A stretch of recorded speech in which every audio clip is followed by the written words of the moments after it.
욥기 42장 5절과 6절 말씀입니다. 우리 같이 읽겠습니다. 구약성경 804 욥기 맨 마지막 장인 42장 5절 6절 말씀입니다.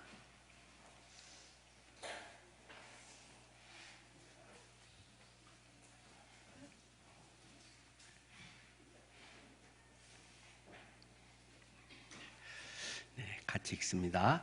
내가 주께 대하여 귀로 듣기만 하였사오나 이제는 눈으로 주를 배움나이다. 그러므로 내가 스스로 거두어드리고 티끌과 제 가운데서 회개하나이다. 아멘. 네. 오늘은 먼저 시로 시작을 해보겠습니다. 주보 사면에 제가 쓴 시 풀밭에서라는 아주 쉽고 단순한 시가 있습니다. 먼저 제가 읽겠습니다. 풀밭에서 푸릇푸릇한 풀빛이 좋다. 풋풋한 풀 냄새가 좋다. 풀풀 날아오는 풀바람 소리가 좋다. 땀 흐른 입술에 감도는 풀맛이 좋다. 팔 베고 누우니 하늘 같은 푸근함이 좋다. 네. 갑자기 웬 시를 읽었을까요? 오늘 설교 제목이 오감으로 경험하는 하나님, 그런 제목입니다. 오감으로 경험하는 하나님. 네. 오늘 시에 뭔가 오감에 대한 부분을 담아서 같이 실었습니다. 역시 이런 서정시 스타일은 소리를 내서 읽어야 시의 맛이 제대로 있죠. 혹시 눈으로 읽으면 그런 맛을 읽기가 거의 어려운데 소리 내서 읽으니까 혹시 풀필이 잎사귀 하나에서 삐삐삐삐 뭐 이런 것 같은 느낌이 약간 들지 않습니까? 푸릇푸릇한 풀빛이 좋다. 풋풋한 풀 냄새가 좋다. 풀풀 날아오는 풀바람 소리가 났다. 푸푸푸푸푸푸. 다 의도적으로 작정하고 머리 써서 다 집어넣은 겁니다. 네. 자, 제가 오늘 말씀드리려고 한 것은 아주 간단한 것에 이 시에 한번 이 시에는 한 몇 가지 정도 감각이 들어있을까요? 첫 번째, 푸릇푸릇한 풀빛이 좋다. 시각적인 눈으로 보는 부분이라면 풋풋한 풀 냄새가 좋다. 후각적인 부분에 풀풀 날아오는 풀바람 소리가 좋다. 청각적인 땀 흐른 입술에 감도는 풀맛이 좋다. 미각적인 팔 베고 누우니 하늘 같은 푸근함이 피부로 느껴지는 촉각의 평안함을 의도적으로 오감을 넣었습니다. 자칫하면 이제 우리가 갑자기 시론을 이야기를 하게 되는데 크리스찬들 시가 자칫하면 기도문식의 시가 되고 또는 설교식의 시가 되기가 참 쉽습니다. 굉장히 좋은 말에 근데 보면 대부분이 추상적인 언어로 다 연결이 되어 있어서 읽고 나서 내용은 좋다. 그런데 뭔가 잡히는 게 없고 느껴지는 게 없이 개념적인 이런 것으로 빠지기 참 쉽잖아요. 그래서 할 수 있으면 저는 의도적으로 오감을 다 여기서 넣습니다만은 한 가지에서 다른 거 한두 가지를 더 첨가하거나 하면 훨씬 입체적으로 살아나게 되겠죠. 향긋한 향기가 좋다. 뭐 이렇게 하면 뭐 그거 누구나도 하는 말 아니겠어요? 그냥 뭐 괜찮은 말이다 한데 푸른 향기 내음이 옷자락에 묻어있다. 이러면 뭔가 좀 느낌이 다르잖아요. 향기가 후각적인 건데 푸른이라고 하는 시각적인 이런 것에 푸른 향내 뭐 이렇게 해서 하면 상당히 또 다른 그것이 묻어있다라든가 뭐 이 정도도 뭐 이제 시에서는 조금 뭐 자칫하면 상투적인 게 되기 쉽습니다만은 그러니까 어떤 자칫하면 우리의 신앙을 저는 지금 오늘 말씀드리려고 하는 건데, 신앙이 자칫하면 교리적이고 추상적이고 이론적인 것에 빠져버릴 가능성들이 많다는 것입니다. 오랫동안 신앙생활 해온 경우들에 자칫하면 이런 타성해졌고 성경을 이해하는 것이 성경의 가르침, 교훈, 교리 이쪽으로 빠져버리면 하나님께서 우리에게 주시고자 하는 굉장히 풍성한 것들, 성경에는 그런 게 굉장히 많이 담겨 있는데 그것을 전부 그냥 교리적으로 이론적으로 교훈적으로만 받아버리면 성경에 하나님께서 의도하고 있는 것들을 너무 많이 놓치는 그런 결과들을 갖게 되는 것이죠. 그래서 그런 부분들에도 성경을 읽으시면서 좀 많이 관심을 가지고 하나하나, 예를 들어 뭐 우리가 다 이야기는 어렵고 또는 히브리어, 헬라어로 원래 쓰여졌기 때문에 거기에는 많이 살아있는데 번역하면서 이걸 살려낼 수가 없는 대목들이 좀 많이 있어서 죽어있는 부분이 많이 있습니다만은, 또는 시적의 운율이라든가 이런 것들의 많은 부분을 갖고 그 눈길을 두면서 성경을 읽고 할 수 있으면 소리내서 읽고 이런 것이 성경을 잘 이해하는 좋은 방법이기도 합니다.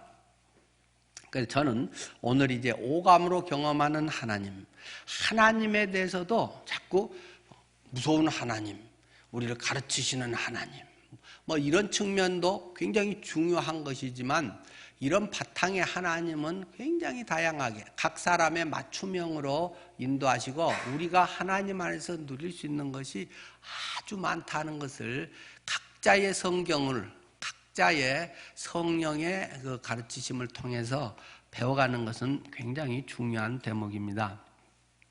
저는 오늘 그 전에 한두 번 또 우리가 나눈 적들이 있는데요, 이 욥기를 중심으로 말씀을 드리려고 합니다. 오감으로 경험하는 하나님, 욥기에 대한 주제, 초점들을 우리가 잘 잡으면 거기에 대한 하나님의 풍성한 은혜들을 더욱 깨달을 수 있겠죠. 욥기의 주제는 무엇일까요? 욥기는 뭘 말하려고 하는 책이겠습니까? 흔히 사람들이 이야기합니다. 어려움을 당한다, 고난을 당하면 욥기를 읽으세요.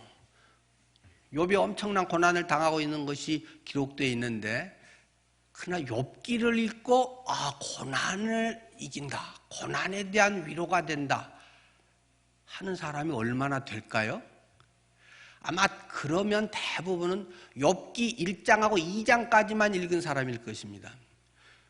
욥기는 무려 42장이나 되는 책이기 때문에 앞에서는 은혜가 되는 것 같고 뭐가 있는데 조금 지나가면 뭔 말인지도 모르겠고 이게 뭔 소리를 지금 하려고 뭐 하려고 이렇게 하는지 알아내는 건 어렵습니다. 한 10번 읽어가지고 알 수 있을까요? 욥기를.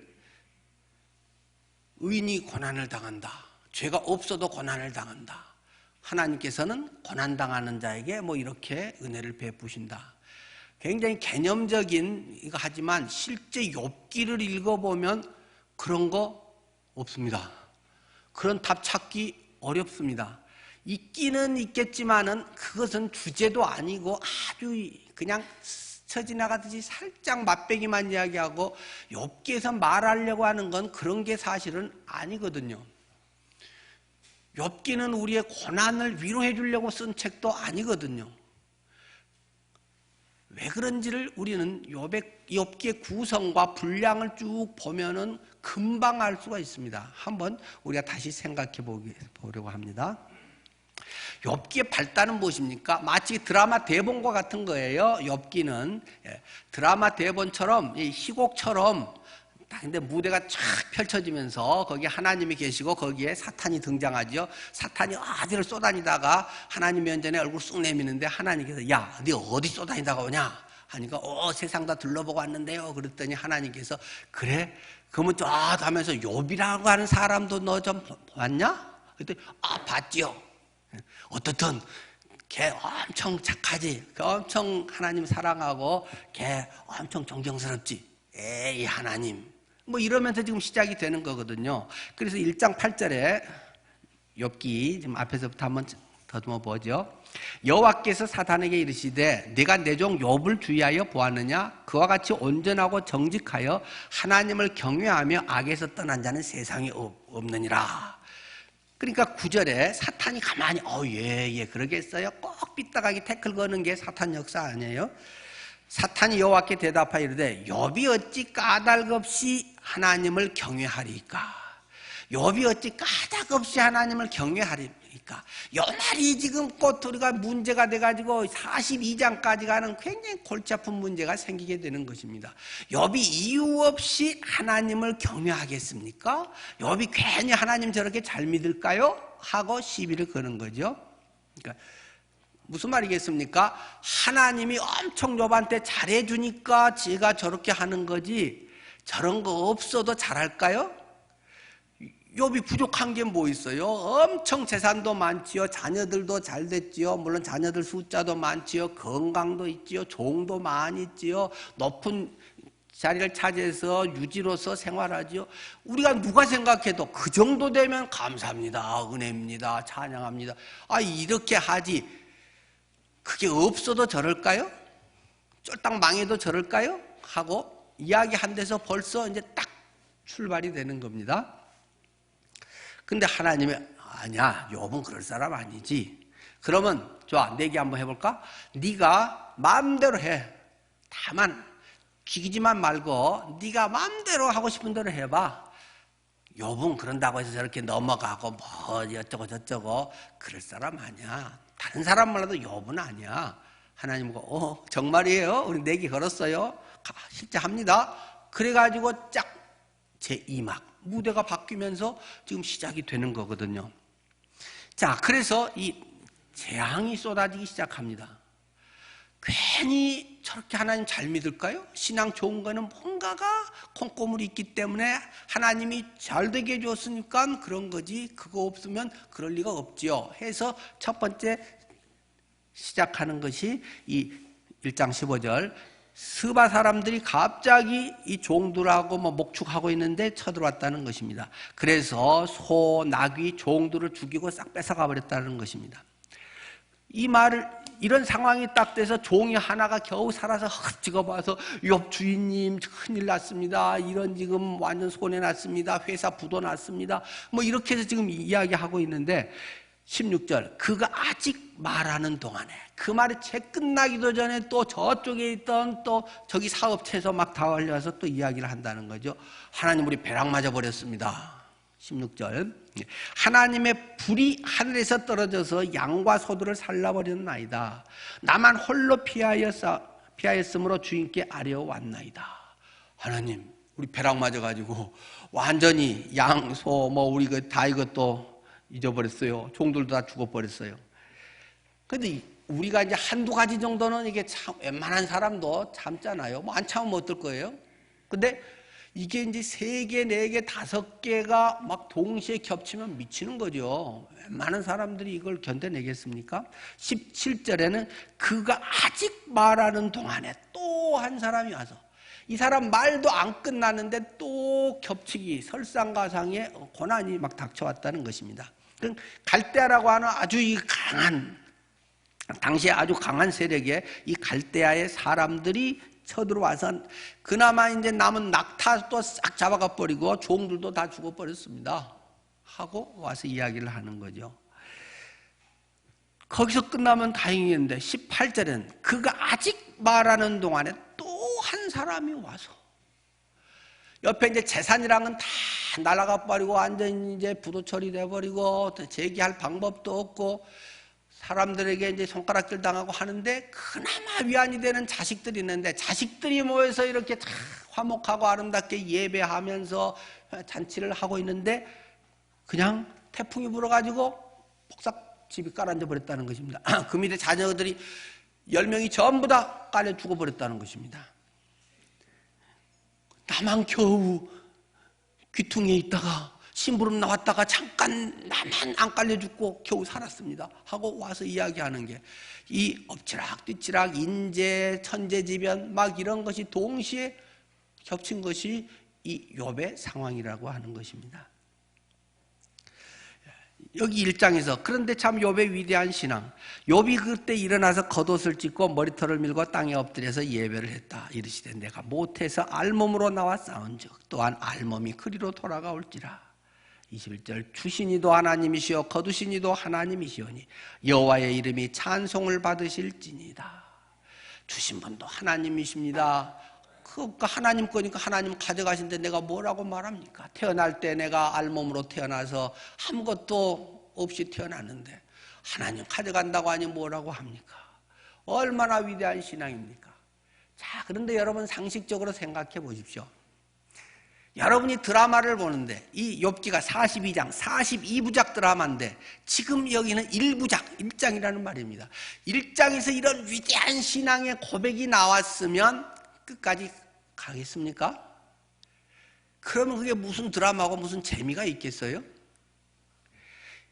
막 이런 고백은 마지막 부분에 가까이 돼서 막 촥 이렇게 나와서 야 훌륭하다 이러는데 벌써 1장에서부터 탁 나온 거 이거 좀 이상한 냄새가 나네. 뭔가 좀 이게 수상해. 조금만 우리가 상식적으로 어떤 리듬을 아는 사람이면 금방 드라마 보면서 감이 있죠. 잘 나가고 좋고 그런데 막 훌륭한 사람이다. 제가 저렇게 가다가 이상할 텐데 그게 욥기입니다. 이상하게 되는 것입니다. 자, 그런데 이제 어떻게 되는가 하는 것이 문제죠. 자, 거기에다가 이제 아까 4가지가 겹쳤는데 5가지가 또 겹칩니다. 욥이 자기가 이제 건강까지 잃어버렸다는 것입니다. 몸에 온통 피부암이 걸렸는지 하여튼 피부병이 해서 막 오음도 걸리고 별게 막 겹치기로 걸려가지고 견딜 수가 없다는 것입니다. 막 손톱으로 막 득득 긁어도 시원치가 않고 고름이 나오고 살점이 떨어져 나가고 그래도 시원치가 않아서 계속 막 기왓장으로 긁고 막 피범벅이 되고 딱지가 엉겨붙고 간지로 미치겠고 잠도 못 자고 이런 상황이 됐다는 것입니다. 그래서 이제 교회는 같이 따라 나왔지만 신앙은 영 좀 별로인 그냥 교양 차원에서 그냥 종교나 그런 위안 차원에서 교회는 좀 나왔던 아내가 그것을 보면서 그냥 속이 확 뒤집어져 버리는 것입니다.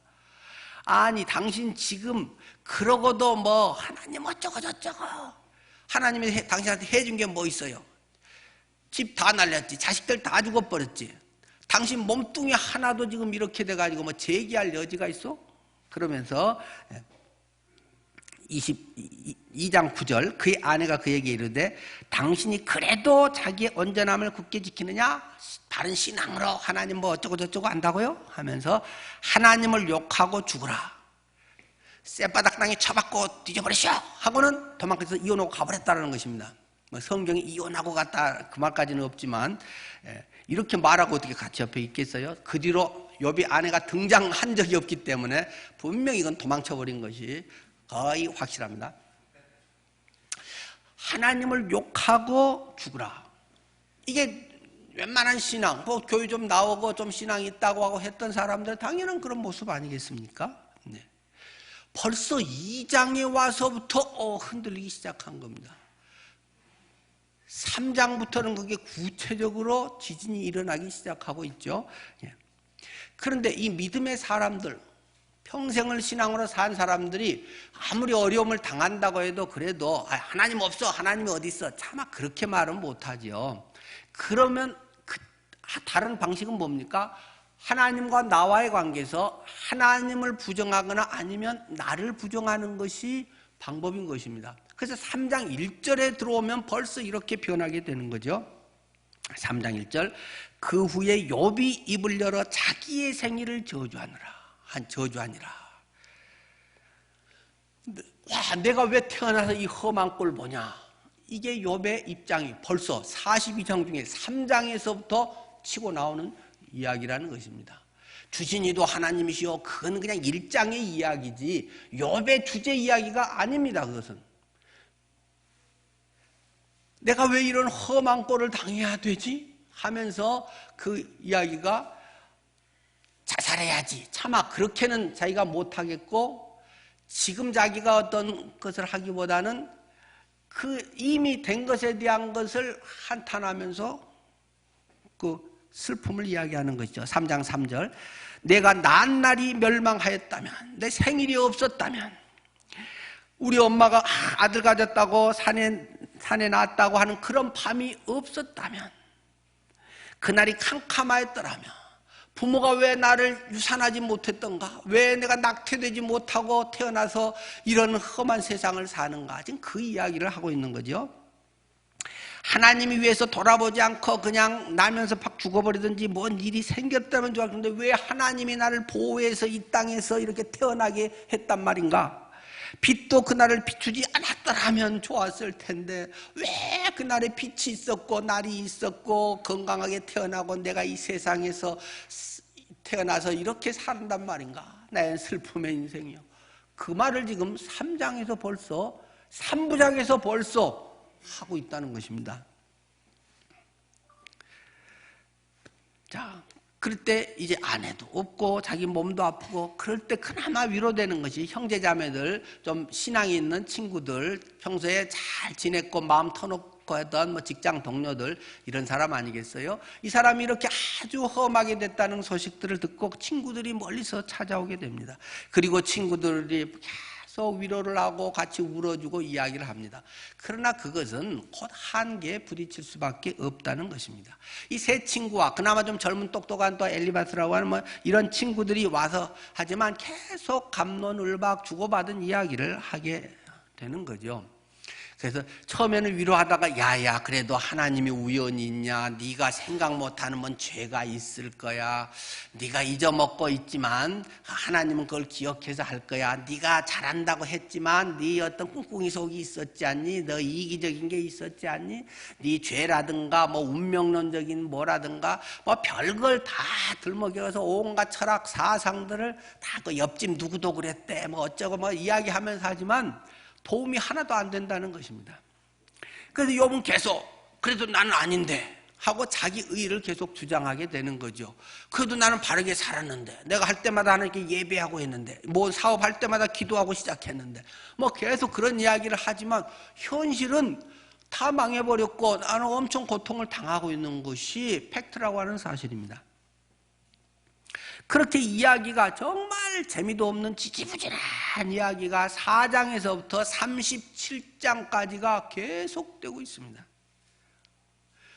욥기의 거의 대부분을 다 차지하고 있는 것은 친구들의 주고받는 이야기입니다. 그건 진리의 이야기도 아니고 그냥 세상의 경험의 이야기, 운명론적 이야기, 철학의 이야기, 떠도는 이야기, 뭐 그저 듣기 좋은 뭐 어떤 명언, 격언, 적은담 뭐 이런 얘기 갖다가 막 하지만 공감도 되지도 않고 위로도 되지도 않고 해결도 되지도 않고 그겁니다. 그래서 이 37장까지 그 뭔 소리 하는지도 모르겠는 막 이런 것들이 서로 주고받고 계속 돼 있는데 갑자기 38장에 하나님이 펑 하고 나타나가지고 개입을 하기 시작한다는 겁니다. 그런데 일반적인 우리 생각과는 너무 다르다는 것입니다. 하나님이 나타나서 야, 네가 이 어려운 고비를 잘 넘겼구나. 내 믿음을 내가 보았노라. 내가 이제는 해결될 것이다. 그런 것도 아니고 하나님은 때로 우리 생각과 영 다르게 말씀하실 때가 있습니다. 정말 야속한 하나님일 때가 여러분의 삶에 있지 않았습니까? 38장 1절. 그때 여호와께서 폭풍우 가운데서 욥에게 말씀하여 이르시되, 뭔가 심상찮잖아요. 봄결에 봄바람 타고 향내나는 바람결에 주님이 나타나시고 뭐 이렇게 좀 분위기가 되면 뭔가가 기대가 된다. 폭풍우 가운데서 욥에게 나타나 말씀하셨다는 것입니다. 무지한 말로 생각을 어둡게 하는 자가 누구냐? 너는 대장부처럼 허리를 묶고 내가 내게 묻는 것을 대답할지니라. 너는 땅에 기초를 놓을 때 내가 어디 있었느냐? 내가 깨달아 알았거든 말할지니라. 누가 그것의 도량법을 정하였는지, 누가 그 줄을 그것의 위에 띄웠는지 네가 아느냐? 무지한 말로 생각을 어렵게 하는 놈이 도대체 누구야? 하면서 하나님이 펑 나타나서 한다는 것입니다. 거기에 대해서는 전후 사정도 없고, 야, 내가 네 엄청 칭찬했더니 사탄이라는 놈이 와서 한번 시험해보라고 했는데 참 힘들었지. 적어도 우리가 상담을 좀 배우고 상식 있는 사람 같으면 이 정도로 하면서 설명을 하면서 얼마나 어려웠니? 내가 그래도 밥 사줄게. 그래도 내가 네 고쳐줄게. 이래야 되는데 하나님은 우리 생각하고 영 다를 때가 많다는 것입니다. 누가 그런 무식한 소리 누가 하고 있는 거야? 욕? 네 그렇게 잘났어? 네 다 알아? 네가 이러니 저러니 말고 네가 다 아는 것 같이 말 안 해? 하면서 네 이런 거 아냐? 태평양이 몇 리터인가 너 알아? 하늘의 눈 창고가 몇 평방 몇 세제곱미터인지 네 아냐? 뭐 이런 거를 뭐 엉뚱한 그거 알면 뭐해? 그런 거를 막 하나님께서 막 묻고 있는. 나는 지금 아파 죽겠는데 다 이러는데 나는 상처투성인데 이걸 위로해줘야지. 하나님이 나와서 그냥 엉뚱한 밥도 안 사주면서 하나님이 막 혼내키는 얘기만 하고 엉뚱한 얘기를 38장에 뭐 한 질문 10가지만 물어봐도 괜찮겠는데 막 20개 30개를 막 질문만 쏟아내가지고 욥은 그러니까 벙 쪄가지고 눈만 깜박깜박하다가 이게 웬일이야? 뭐라고 내가 대답해야지? 나는 뭐 많이 아는 것 같은데 난 학벌이 좋은데 내가 세상에서 뭐 잘 나간 것 같은데 아는 게 하나도 없는 거예요.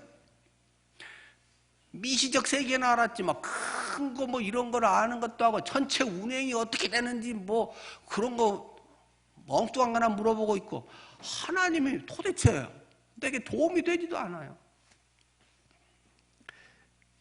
그러면서 그가 딱 깨달은 게 마지막 장 42부장에 가서 42장에서 그가 바보처럼 계속 듣기만 하고 아무 대꾸 한마디 못하다가 오늘 본문의 이야기를 하고 있는 것이 욥기입니다. 읽었던 욥기 42장 5절 내가 죽게 되하여 귀로 듣기만 하였사오나 이제는 눈으로 주를 배움나이다. 그러므로 내가 스스로 거두어드리고 티끌과 재 가운데서 회개하나이다.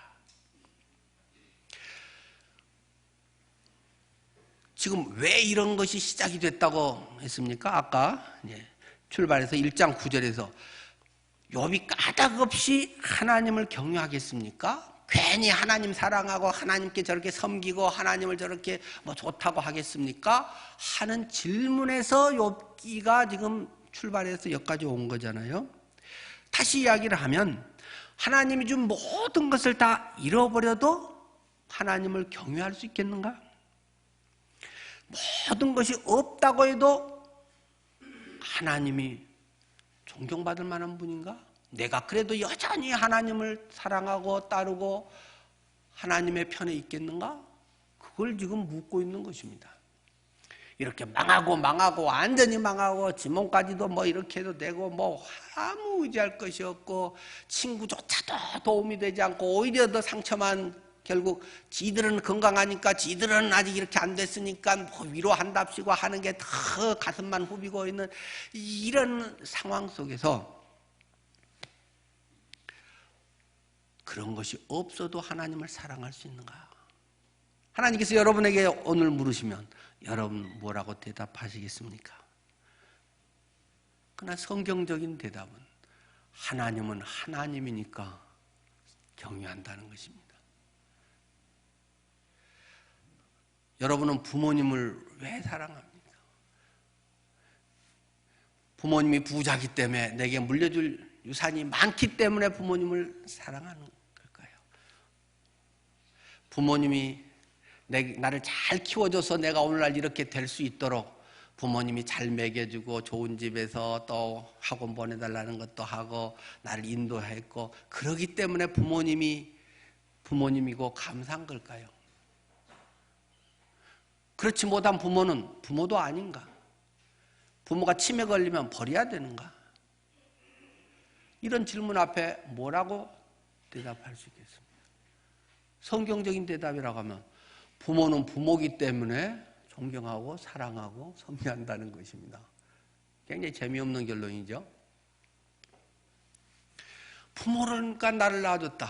나는 무라는 존재인데 아버님 어머님을 통해서 내 몸뚱이를 갖게 했고 내 가치관을 갖게 해줬고 나의 모든 것이 될 수 있도록 밥 먹여주고 영양 공급해주고 뭐 이렇게 저렇게 해서 어느 정도 되고 거기에다가 내가 이제 살아가면서 이것저것을 계속 집어넣고 나를 나답게 이제 점점 빚어간 건 있겠지만은 하나님이 내게 뭘 안 해줘도 하나님인가?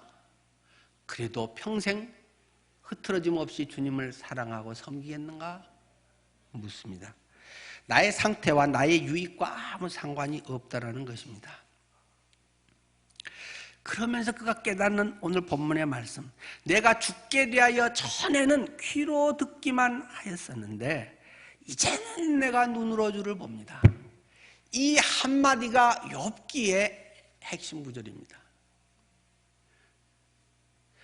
전에 내가 주님을 믿고 사랑하고 모태신자고 평생 주님을 어떻게 하고 목사로 일을 하고 뭘 직분이 어떻고 오만 가지 것들이 전에는 제가 귀로만 주님을 만났던 것 같습니다. 귀로 듣기만 했던 것 같습니다. 그런데 내가 이 고난을 통해서 이러한 모든 만고 풍상을 지나면서 이제는 제가 눈으로 주를 보게 되네요 하는 것이 욥의 고백이고 욥기가 우리에게 말하고 싶은 핵심인 것입니다.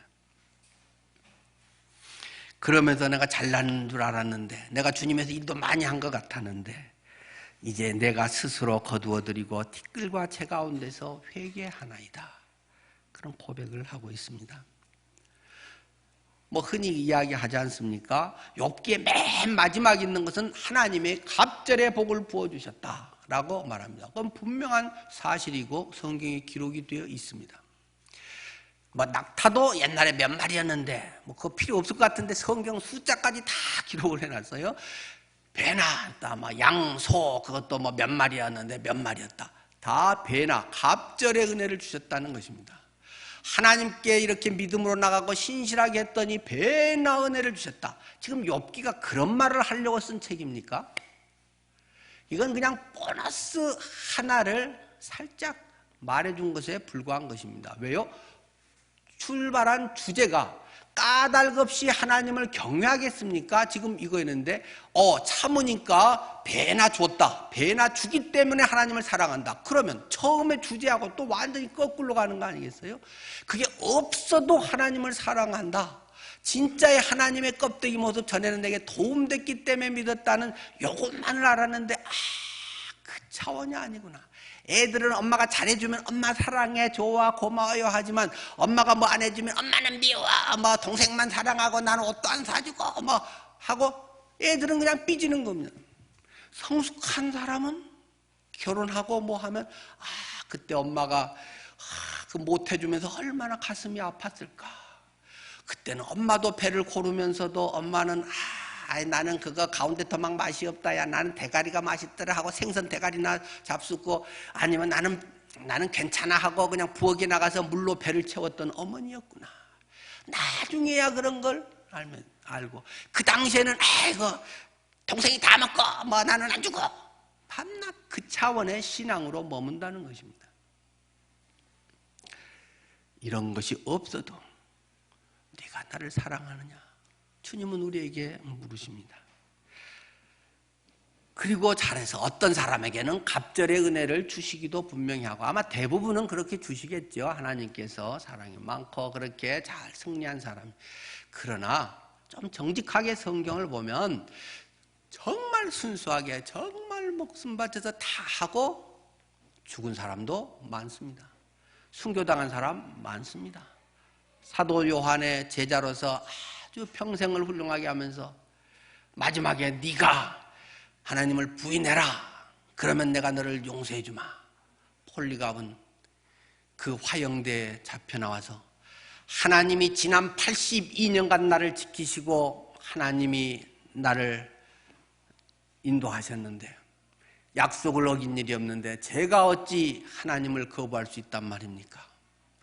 82세 노인 폴리갑은 그 자리에서 불태워져서 죽었습니다. 야고보도 사도 순교를 당하고 스데반도 돌에 맞아 죽고 물론 초대교회에 더 특별한 그런 처음의 기여가 또 있겠지만은 또 하나님은 우리의 처지를 아시기 때문에 대부분은 그러한 것을 통과해서 훨씬 크고 더 많고 풍성한 것을 주시겠지만 안 그럴 수도 있습니다.